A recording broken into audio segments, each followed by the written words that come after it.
Esto es Radio Intereconomía, 8 y 18 minutos de la mañana. Hoy tenemos no una tertulia, sino un programa un poco más especial. Hoy tenemos lo que yo llamo un cara a cara, un espacio de debate, de análisis con dos de los economistas más prestigiosos de nuestro país. Uno es Daniel Lacalle. Daniel, ¿qué tal? Muy buenos días. Muy buenos días, ¿cómo estáis? Oye, muchísimas gracias por estar con nosotros. Y me acompaña también José Carlos Díez. José Carlos, ¿qué tal? Muy buenos días. Buenos días, Susana, Daniel. Bueno, hoy me encuentro súper afortunada y súper en casa, rodeada de dos de las personas a las que más admiro y también considero amigos. Oye, voy a empezar contigo, Daniel, y luego ya os vais vosotros pasando la pelota, ¿no? Como si estuviéramos en el campo de fútbol. Lo más importante y lo más reciente, Donald Trump, esta misma noche, discurso a la nación. ¿Con qué os quedáis en cuanto a contenido y también en cuanto a forma? Y empiezo contigo, Daniel. Bueno, yo creo que la forma y el contenido pues han sido los de mostrar, obviamente, que lleva poco más de un año, ¿no? Yo creo que poco menos de un año, disculpa. Yo creo que lo importante es recordar varios factores que mucha gente no entiende de la economía estadounidense, ¿no? Estados Unidos, cuando llega Donald Trump, hereda un presupuesto que ha sido consumido en más del 97% por los continuation bills de Biden, ¿no? Por lo tanto, en el año 2025 se ha podido hacer relativamente poco, ¿no? La economía, en cualquier caso, está creciendo. Último dato de la Reserva Federal de Atlanta, un 3,5% anualizado. El empleo doméstico y privado está creciendo. Lo que pasa es que se está reduciendo 271.000 puestos de trabajo del sector público y también se está eliminando empleo de inmigración.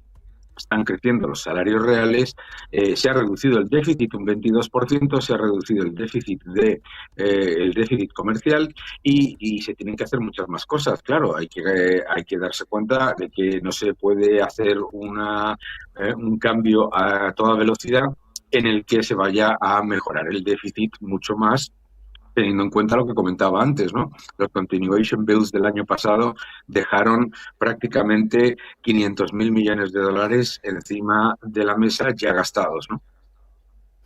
José Carlos, ¿con qué te quedas tú? ¿Qué resaltas? Bueno, yo creo que está en campaña electoral ya, tienen las elecciones de medio término el año que viene y es un discurso hoy bastante político para su electorado, ¿no? Creo que es lo que toca, vamos, que es lo normal.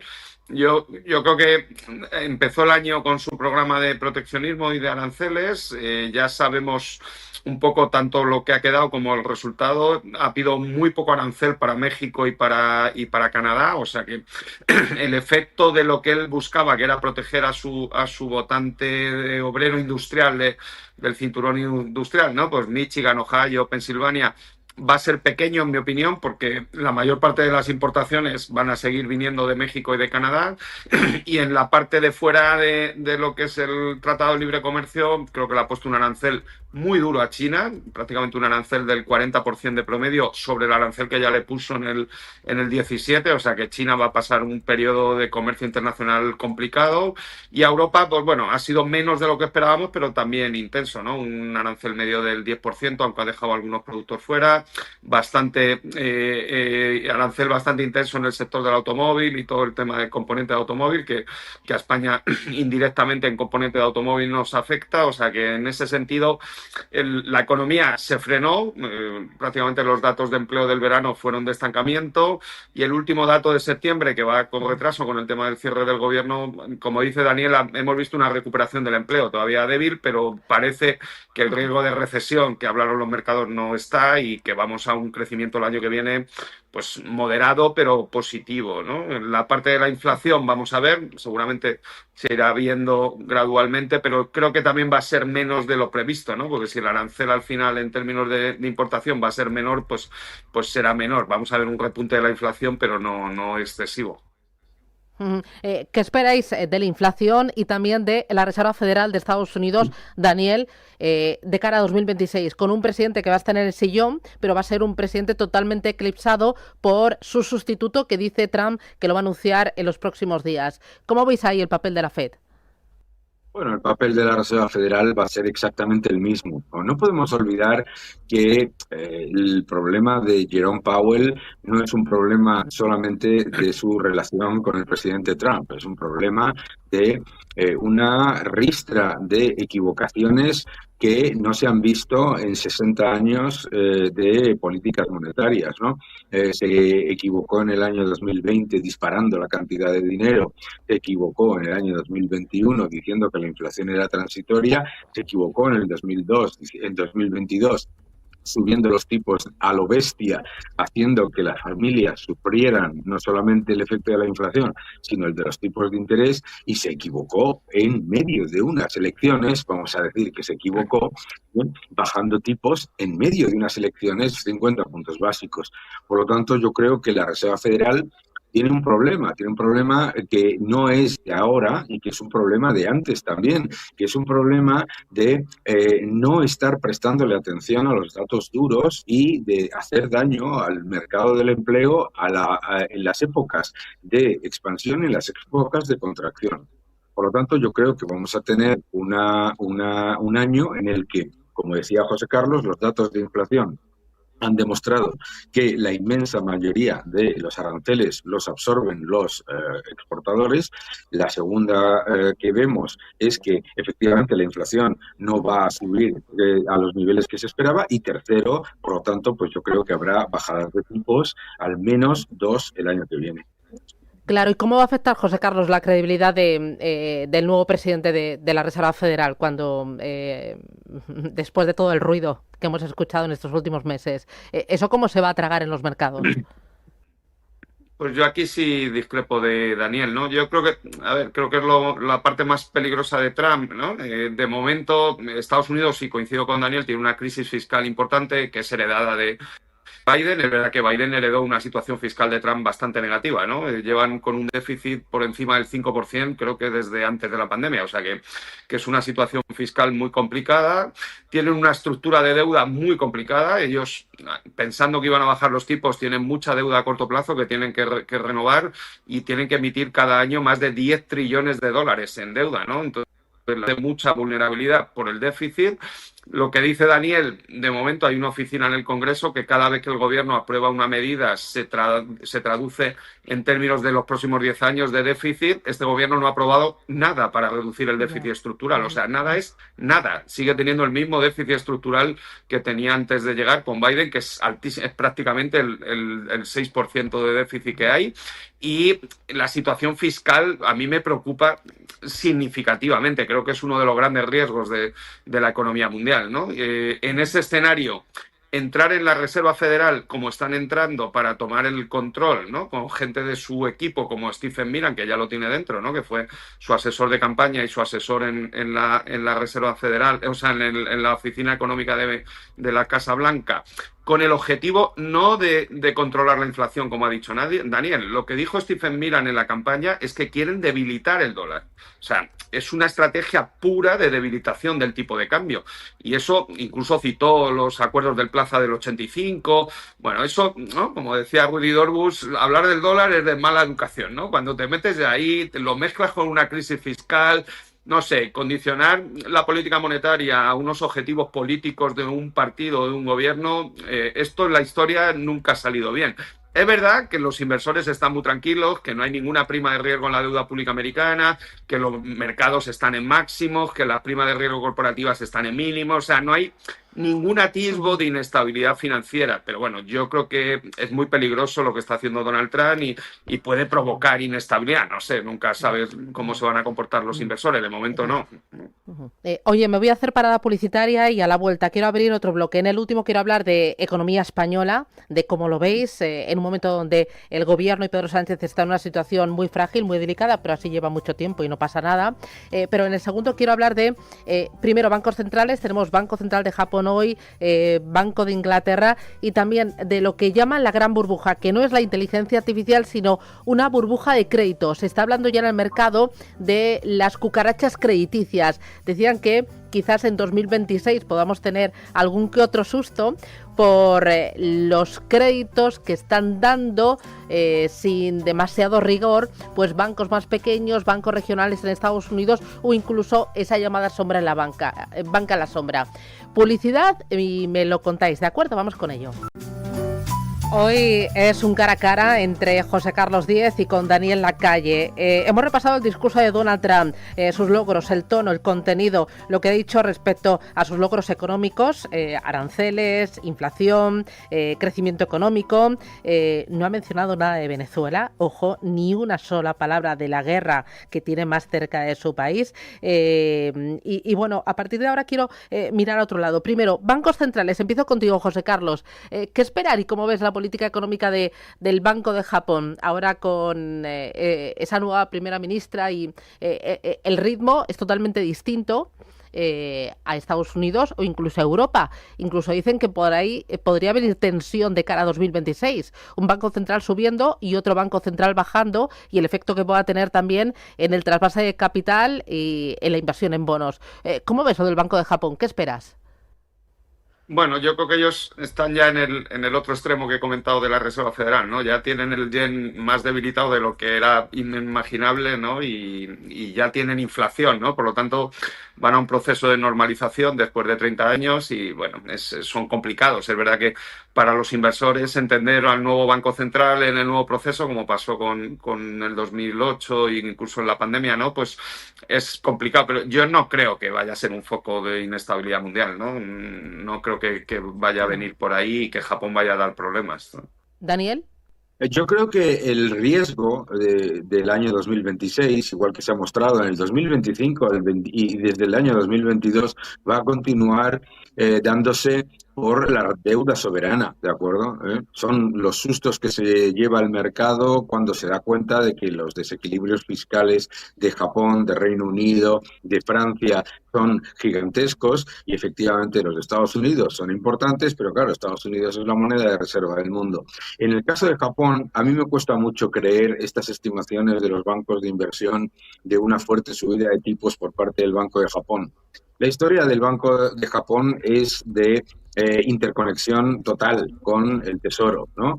Y no podemos olvidar que en Japón el presupuesto, aproximadamente el 26% del presupuesto son intereses de la deuda. Es decir, a pesar de que pagan muy poco por la deuda, el nivel de endeudamiento es tan brutal, y cuando tienes una primer ministro que ha anunciado que va a gastar mucho más y que el déficit no le preocupa, etcétera, pues entonces a mí me cuesta pensar en un banco central que vaya a ser tan restrictivo como piensa la gente. Como bien ha dicho además José Carlos, el Banco Central de Japón jamás ha defendido la moneda. El yen está, creo que es a mínimos de 40 años y yo creo que va a continuar. Pero efectivamente, claro, en un mercado en el que tienes el carry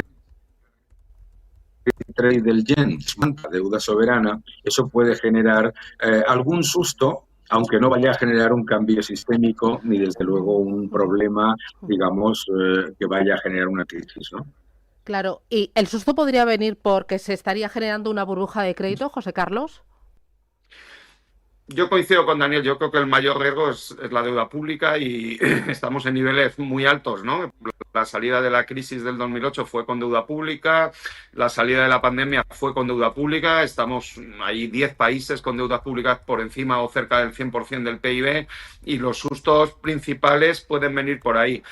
Y luego es verdad que estamos viendo una burbuja muy grande en la parte tecnológica, muy concentrada sobre todo en la inteligencia artificial, y va muy apalancada en deuda, ¿no? Empresas como Oracle, que tienen un nivel de endeudamiento sobre la base de capital muy, pues estamos viendo que el CDS de Oracle está dando señales ya raras, ¿no? No sé si va a haber una crisis financiera ahí o no. Por los dos lados puede venir inestabilidad, ¿no? Porque si hay inestabilidad en la parte de privada tecnológica, habría un ajuste fuerte en las bolsas, ¿no? Pues prácticamente hay 7 empresas americanas que explican la sobrevaloración de la bolsa americana. Si quitas las 7 grandes, el PER de la bolsa americana está muy parecido al PER de Europa. O sea que en esos 7 puede haber inestabilidad. Y yo coincido con Daniel, si eso pasa, yo estaría más preocupado por la parte de deudas públicas, especialmente de la deuda pública española. Nosotros somos uno de los países con más vulnerabilidad y más deuda de esos 10 que he dicho. España es uno, ¿no? Italia, algún país europeo, el propio Reino Unido, ¿no? Podríamos ver episodios de inestabilidad preocupantes que afecten a las economías, ¿no? Que tenga un impacto sobre el empleo y sobre la actividad económica. ¿Tú ves, Daniel, burbuja en la tecnología? No, yo no veo burbuja. Lo que veo son valores, ¿no? Bueno, pues perfectamente lógico, ¿no? Burbuja no, ¿por qué? Pues porque para que haya una burbuja se tiene que dar un nivel de endeudamiento que necesite, además de enorme nivel de deuda, que el subyacente suba para justificar el repago de esa deuda. En el caso de las empresas tecnológicas, la inversión en inteligencia artificial, pues si tú ves el endeudamiento sobre EBITDA de las principales empresas, pues se mueve entre el 0,2 veces y 0,8. Y además, como hemos visto con Oracle y con otros, pues si una inversión no se va a llevar a cabo, pues no se lleva a cabo. O sea, es decir, no puedes apostar a que se lleve a cabo la inversión y a la vez que haya ese problema, ¿no? Por lo tanto, yo creo que no lo veo como una burbuja, lo veo como una cuestión de si consideramos adecuadas las valoraciones de esas empresas con respecto al crecimiento de sus beneficios. Pero yo creo que es muy importante lo que ha dicho José Carlos. Si tú vas por sectores, el S&P 500 por sectores no está mucho más caro que la bolsa europea, viendo además el hecho de que recompra acciones. Por lo tanto, a mí no me preocupa tanto la burbuja de inteligencia artificial, de tecnología o de estas cucarachas que están diciendo ahora. A mí la que me preocupa, de verdad, es que el Reino Unido está financiando el 4,5%, que es el nivel más alto desde el año 2022 a 10 años, y no hay manera de reducir el déficit, no quieren reducir el gasto, no, el presupuesto es un desastre. Por ahí va a venir un susto, por Japón va a venir un susto con un 200 y pico por ciento de deuda sobre PIB y un 26% de coste de intereses de la deuda en el presupuesto, y por Francia, donde parece que nos hemos olvidado, pero es que el desastre fiscal continúa siendo el mismo. Todos esos factores te demuestran que el problema no es que la deuda de las empresas tecnológicas sea elevada, porque eso está reflejado, como decía José Carlos, en sus CDS, etcétera. Los CDS que están reprimidos y los CDS que están disfrazados y que no están mostrando los problemas de solvencia de los estados son los estados soberanos. El Banco de Inglaterra bajando tipos con la inflación a máximos de 13 meses. Pues esto es una locura todo. Oye, termino este bloque contigo, Daniel, porque tú te conoces muy bien la economía de Inglaterra. Hablabas de esa enorme deuda y de esos tipos de interés a los que se está financiando. ¿Hoy el Banco de Inglaterra bajará tipos? Seguro. Pero vuelvo a repetir, eso demuestra el gravísimo problema de falta de independencia. Fíjate que estamos hablando sobre Estados Unidos, pero ¿qué independencia hay ya en los bancos centrales? ¿Cómo puede el Banco Central de Inglaterra bajar tipos con la inflación subiendo a máximos de 13 meses y encima, y eso después de cambiar, igual que ha pasado en Europa, 3 veces el cálculo del IPC, reduciendo el peso de, oh sorpresa, la vivienda y los alimentos? Fíjate qué casualidad, ¿no? Entonces, tenemos en Reino Unido hay un problema de inflación enorme, y además hay un problema gravísimo de crecimiento, porque no es solamente este gobierno que ha sido ya el último, con el último clavo en el ataúd, como se le llama en Inglaterra, ¿no? Es que las políticas de cero neto, las políticas que se han llevado a cabo en los últimos años y este desastre absoluto en el que con el Brexit han mantenido todo lo malo de la Unión Europea, y todo lo malo de estar separados. Es una cosa que solamente se puede hacer por un burócrata británico. Por lo tanto, el problema de Reino Unido es de crecimiento que es inexistente. Reino Unido del sector privado. Reino Unido está en una depresión del sector privado y el Producto Interior Bruto solo se mantiene relativamente a flote por un gasto público completamente injustificado y además que lo que lleva es a ese problema de deuda gigantesco. Bueno, última parada publicitaria y a la vuelta, economía española. Habéis hablado del enorme endeudamiento, pero hay otros elementos más que preocupan. Decirme cuáles, un poco, sin ser muy cenizos, que estamos en Navidad. A ver si vemos un poquito el vaso medio lleno, si se puede. Bueno, publicidad y vamos con ello. Hasta ahora.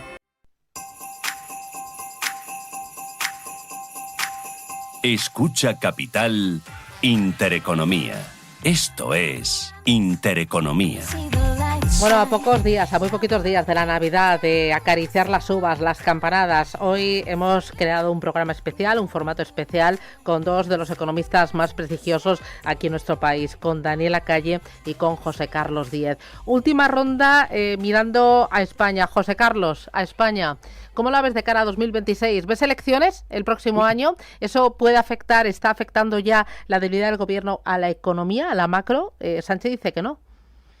Bueno, primero, ¿no? La parte más fácil, yo la macro realmente la veo bien. Las economías llevan mucha inercia y España entra en el 2026 con una inercia de crecimiento fuerte, ¿no? Está basado en el consumo privado.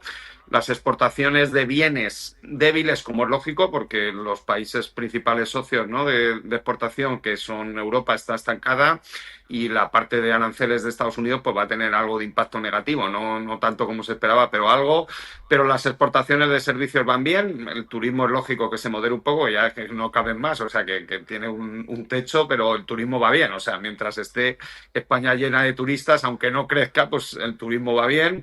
Y la parte de exportaciones de servicios creo que es la parte más ilusionante de la economía española. Estamos muy, muy competitivos ahí. Es el segmento del PIB que mejor va y donde yo creo que es el éxito de nuestro superávit por cuenta corriente, ¿no? Lo cual es muy buena noticia. Y las perspectivas de consumo, pues unas perspectivas de creación de empleo y los salarios seguirán creciendo por encima de la inflación. O sea que yo creo que bien, ¿no? La parte política, pues es muy preocupante en mi opinión. Yo creo que la principal vulnerabilidad, que lo he dicho antes, es la financiación de la deuda pública, que de momento la prima de riesgo está en 50 puntos básicos y está estable, no hay ningún problema. Pero si eso se complica, no tenemos gobierno, el gobierno no tiene apoyo parlamentario y estamos en una situación de extrema vulnerabilidad, como no hemos estado desde el año 75, ¿no? Nunca España había tenido un gobierno tan débil como este, ¿no? ¿Va a haber elecciones el año que viene? Pues bueno, ¿no? Con toda la prudencia de Pedro Sánchez, que es la persona más aleatoria que yo he conocido nunca, yo creo que sí, ¿no? ¿Cuándo? Pues fíjate, ahora creo que va a ir todo mucho más rápido de lo que yo pensaba. Yo pensaba que iban a ser en torno al verano, que convocaría, ¿no?, del verano para el otoño.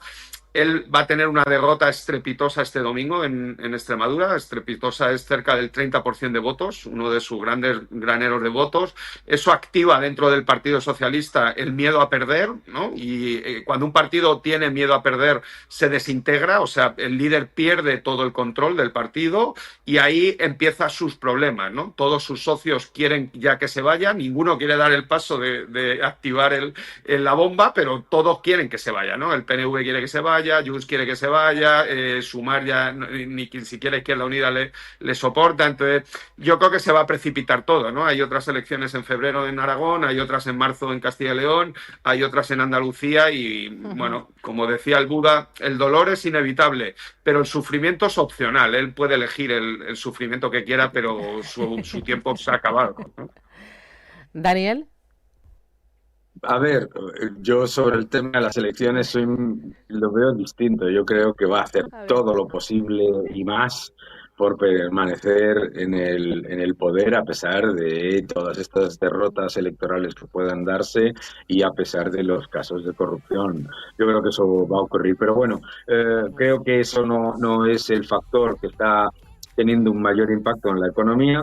Y hay dos factores que a mí me preocupan. El año 2026 se pierde el efecto placebo de los fondos europeos y también se pierde uno de los motores que se habla muy poco, ¿no?, que ha sido el desplome del petróleo, y el desplome del gas natural a nosotros nos ha venido estupendamente en la balanza comercial, ¿no?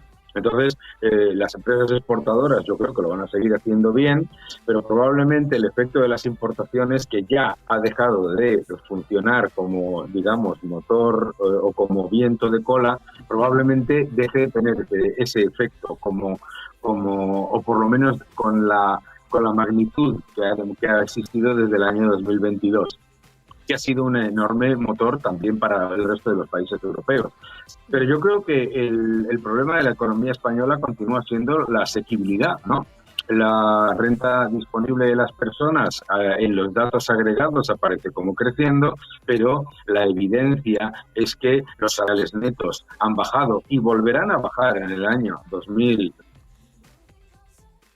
2026, pues estamos teniendo cada vez más dificultades para llegar a fin de mes.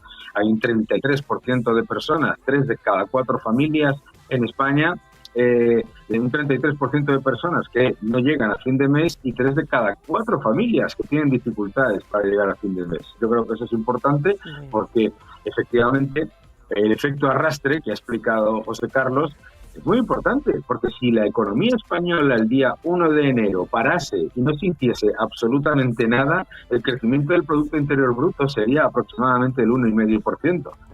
Es importante eso porque el efecto arrastre muchas veces funciona en ese aspecto. Y yo creo que hay que ser cautelosos, desde luego, por la euforia con la que el gobierno está tratando los datos macroeconómicos. El Producto Interior Bruto per cápita, según el Fondo Monetario Internacional, el año 2026 solo va a crecer un 0,8%, que es menos que la media de la Unión Europea. Muy bien. Lo vamos a dejar aquí, que se me va el tiempo. Me tiraría hablando toda la mañana con vosotros, pero con los dos aquí presencial, porque hubiera habido mucho más punch y mucho más ritmo y os hubieras pasado la pelota con mucha más agilidad. José Carlos, un placer. Daniel, también un placer. Muchísimas gracias a los dos. Oye, y nada, felices fiestas. Feliz Año Nuevo. Un abrazo a los dos. Gracias por este ratito. Feliz Navidad a todos un placer. los oyentes. Gracias. Sí, felices año. fiestas.